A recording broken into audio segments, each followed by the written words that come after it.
Sekayi and Tukiya FundaFunda are two budding roses behind an exploding global fashion blogging and style presence termed Mafashio. These two young sisters are qualified economics and finance and law graduates, but have trailblazed their way into several African and global initiatives that have put Zambia on the radar in style and fashion. Recently, Sekayi was selected as the only African out of 10 winners in the global initiative Future Voices, hosted by the Business of Fashion in London. Their vision is to become a brand that Zambians can point to as a homegrown fashion industry that was able to expand beyond the borders of Zambia. Featured on Style with Roses, they inspire you to flourish beyond borders and make a global impact in your purpose. Hello. Welcome to Style with Roses.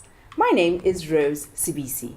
I'm so excited today because I've got two wonderful young ladies that I had to take my time putting myself together. See how I've matched myself with the chair. Don't know if I'm going to pass. I don't know if I'm going to fail. And the reason is these beautiful young ladies are stylists, fashion bloggers, but most importantly, Sekayi FundaFunda is actually an economist and finance graduate. And Tukiya is a law graduate. Now, economics, finance, law.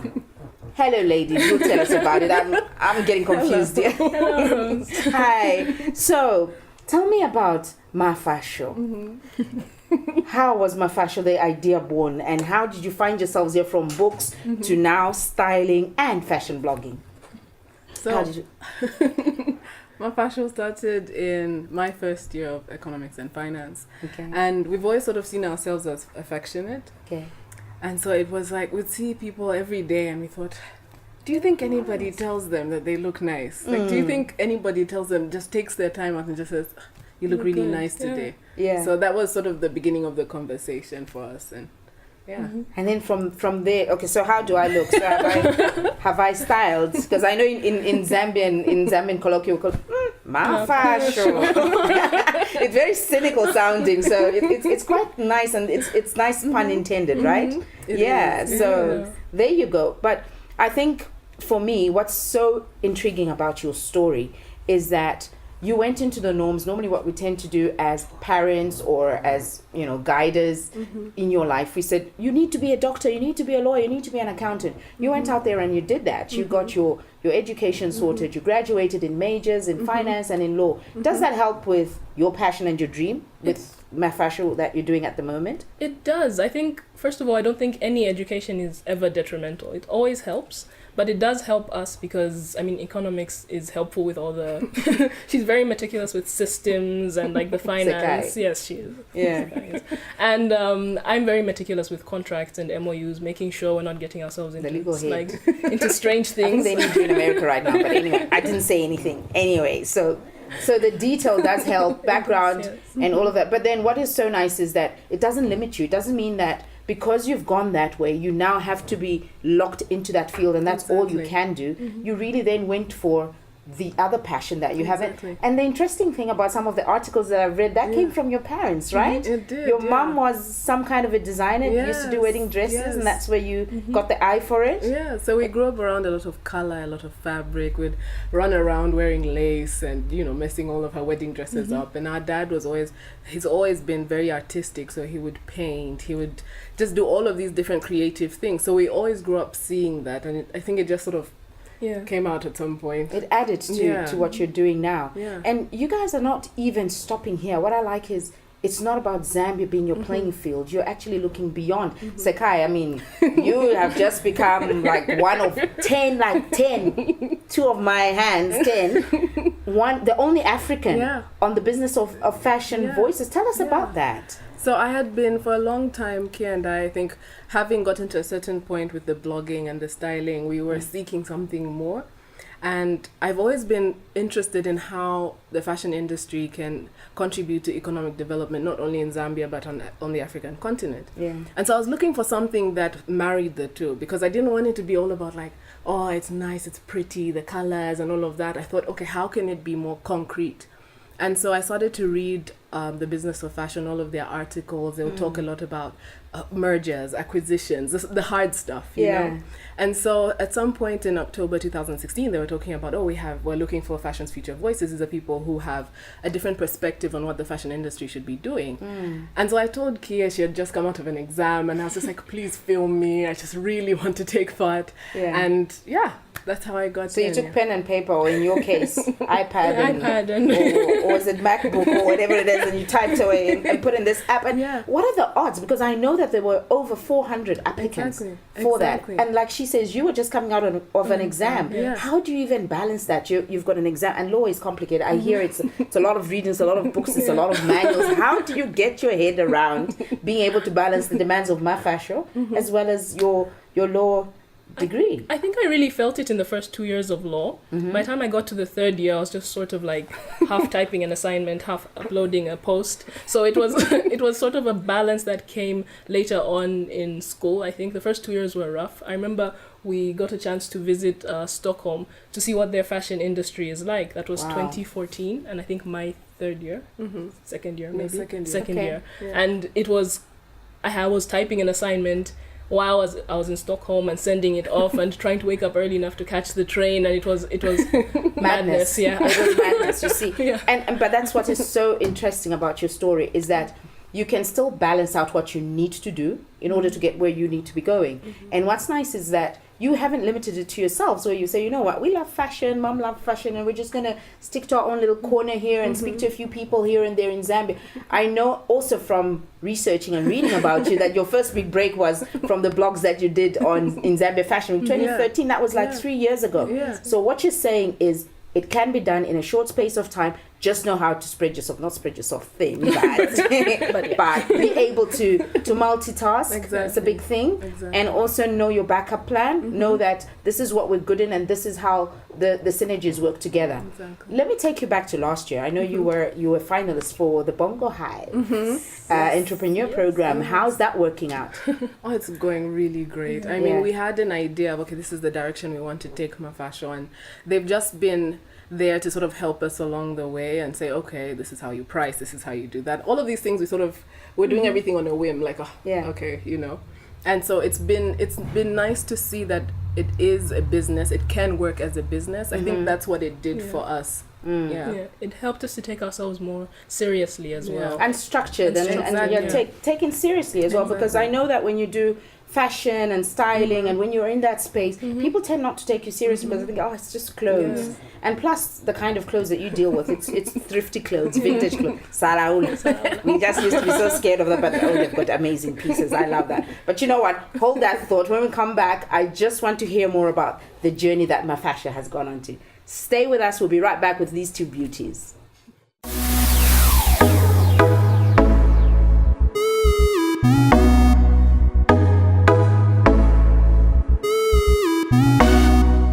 Hi, I'm Sekayi. And I'm Tukiya. And we are Mafashio. And we're hanging with Rose on Style with Roses.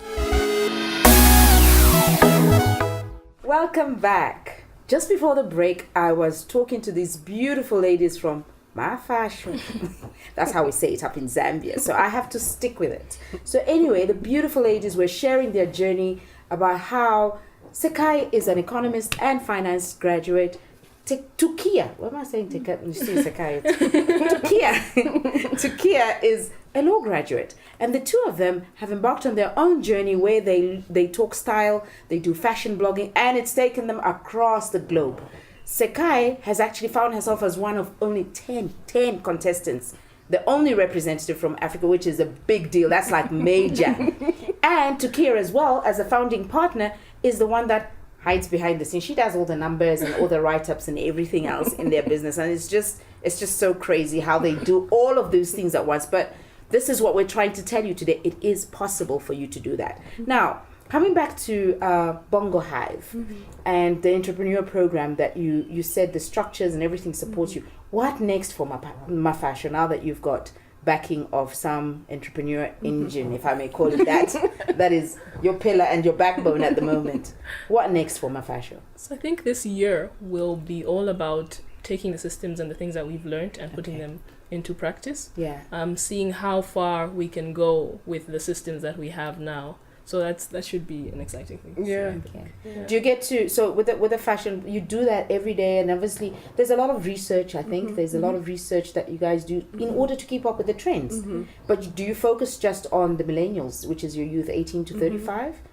Or are you looking beyond that? We do whoever needs us help. yeah, basically. Yeah. So we style like public figures and corporate like businesses and campaigns like that. So we do whoever needs us basically, but we do focus a lot on like the trends that are happening now in the fashion industry. Yeah. When you started off, how much did you start off with? I deliberately asked. So we had taken out a loan of 350 kwacha for our first business, and it tanked because we had done no research. We thought we'd sell scarves all year round. That didn't like work. Thinking back. No, yeah. But when we started Mafashio, our first shoot we did with 100 kwacha. Yeah. 100 kwachas in 100. Yes. Not 1,000 or 10,000. 100 kwacha they started with. Yeah. Yeah. So. And it worked, and here you are now. And I bet you're not worth 100 kwacha now. No, thankfully not. And you don't have any loans or big funders that are standing behind you. This is what it is. You guys started with where you were, with just your hearts, your sacrifice of time, the energies that you have between you, because it doesn't have to be that you're sisters, right? You could be business partners or just friends, and you make it work. Yeah. Does the sisterhood come in time and again, though? It does. Do you call rank? Like, okay, I'm older than you. She does, like a lot. It's a bit better these days. Is it? Yeah. Like, I'm the older. Even if she's wrong, then she just says, I'm older and you're younger. Yeah. There you go. But this is what the inspirational story behind your journey is. Well done. You've done phenomenally well.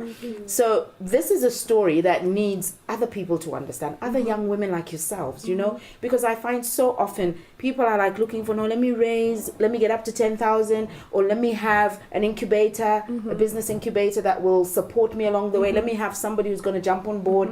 Let me get all my savings from my previous jobs, that then I'll be able to do that. You haven't done that. You started with nothing, and you were able to accept failure, from what I understand. How did you feel when like the scarf business tanked? I think it was really difficult the first couple of months when we were just like, yeah, this is not happening. Our grandma's friends bought a few scarves, but it wasn't going anywhere.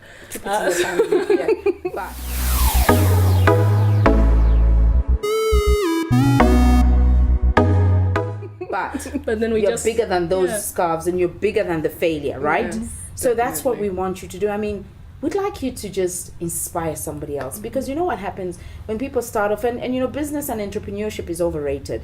A lot of people think, you know what, I start and I'm going to fly and I'm going to be successful, and the moment that doesn't happen, then we never ever hear of them again. And they just feel that this is me, I'm done, I'm just going to carry my little thorns in my rose and just hide in my corner. It doesn't have to be like that, right? So these two roses here, I want to present them to you, so that you think of someone who is probably going through a similar journey like yours. What would you say to them, so that they don't give up and they don't feel like, the scarves didn't sell, so I'm not going to do this anymore? What would you say to those people? Just pick a rose each for me there, and say something from the heart, or from the Mafashio. I think that I would like to inspire basically any Zambian girl that is trying to start up or trying to start something right now, especially girls from sort of lower middle and middle income homes like we came from. So I think I would like to inspire them to just start. We're always saying that, and people say always saying that, but it's true. Just start where you are. We had the blessing, I think, of being ignorant of how difficult it actually is to run a business. It worked for you. It worked for us because we didn't know it was difficult. But I would like to say that if you love something, if you want to do something, if you want to make your passion your paycheck, then you just start where you are and with whatever it is that you have. Okay, beautiful. I like that. I also like the fact that before you go, Sekayi, I like that you mentioned that it's from middle class families, because so often we always look at our financial situation and you think, oh, but I can't afford this, I'm from the underprivileged society. But here's a middle class family, and you chose the path that you wanted to trailblaze for yourself, and you had the blessing of your family and the support that you have. So anybody can really be who they want to be. There's no limits. Sekayi? So I'd like to pass virals on to the Zambian creative, especially the millennial Zambian creative. Okay. And we had this conversation, Kia and I, when I came back. I told her I just kept feeling like I wanted to papa everyone or carry everybody on my back and take them to Voices and have them experience it as well. And I just would like to pass this on to them and just remind them to keep going and to believe in themselves, because so often we feel like the creativity that we have here in Zambia is not good enough for the rest of the world, when that is not the case. And so I'll just, like to remind them to keep going. Yeah. I want Mafashio. I want to be like you. I want to just embrace everybody. But you can't carry everybody, and that's what we're trying to do here. Yeah. We share these stories so that at least those that can be carried on our back at least can hear the stories from those that have gone before us. Phenomenal work that you're doing. I'm really, really excited for you, because I know there's no limits. Don't think out, you just don't think within the confines of Zambia. I like that you want to come from Zambia and then move out into Africa and beyond. That's wonderful.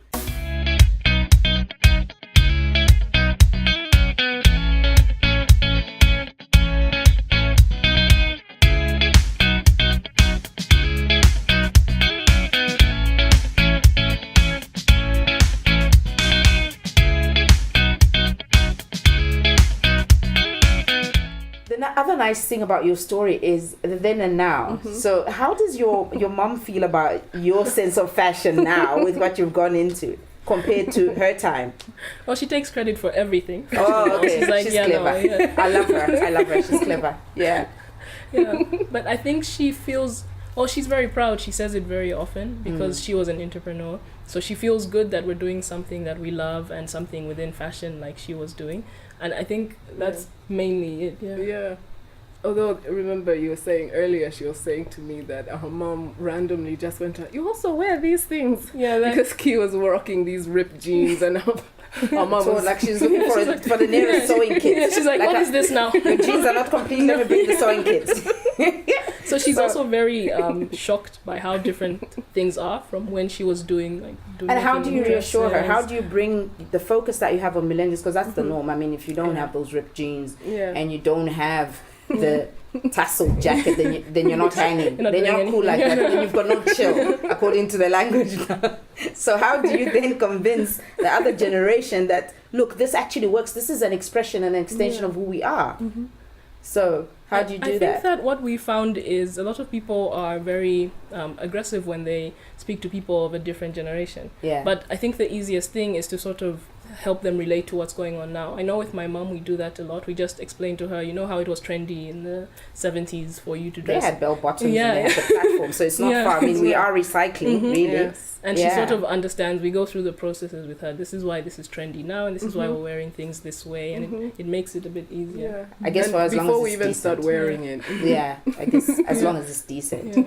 Anyway, so now with you going all out there, back to base, this is where Mafashio actually lives. Mafashio is based in Zambia. You're reaching out to the Zambian person. How do you actually connect with the Zambian market and to take your project forward and expand to see where you want to go? How do you do that? Where are you found? Where we found? Yeah, where are you found? Like, I want to be styled out tomorrow. I want to go at Mafashio. So I must go because my red is not really working with my chair. So where do I find you? So our home is currently at Bongo Hive, which is great. We really appreciate that. So that's how long is that program for? That is a year-long program. Oh, nice. So we should, we have a few more months there. So are you training other people as well that will take over from you, or how does it work? So from time to time they have creatives in their different programs. Okay. And so they have creatives, in for you, Mafashio, when your year ends, what next for you? It's specifically continuing to have the discussion with creatives and continuing to talk about, okay, how do you take your business when you're a creative? How do you make it work? Because I feel like, especially in Zambia and within our context, you feel a bit like a fish out of water, I think, because you feel like, okay, I'm a creative, but how do I make money off of this? And for a long time, we've been fed that it cannot work. Exactly. Yeah. And so it's working with other creatives and working with other millennials and creating structure, which I'm excited about. Structure. Yes. So you can't just go carte blanche and just do what you want to do because you're a creative. it's good to point it out because people think when you're creative, you've got no discipline. You can just do what you want, wake up when you feel like it. I guess you guys even work longer hours than a structured person who works from 8 to 5, right? Oh, wow. So much to learn. But I really want to be like you when I grow up. I really, really do when I grow up. It's just so amazing. Aren't they so cute? They are just so cute. This is Mafashio, Sekayi, and Tukiya FundaFunda on Style with Roses, giving us an insight into their journey, which is really just beginning. 3 years is not long. You've still got, the world is your oyster, they used to say, but it's not even, it's beyond. The sky is no longer the limit. So I am just so excited and happy that you joined me on set today. I'm looking forward to meeting these two and catch up with their story because it's expanding. Two beautiful roses in a colorful garden doing their thing. This is Style with Roses. Until next time. Running 3AK. Right for the shot. Hello. My name is Grace. So I have to speak. So anyway, the young ladies were sharing their journey about how Sekayi is an economist and finance graduate.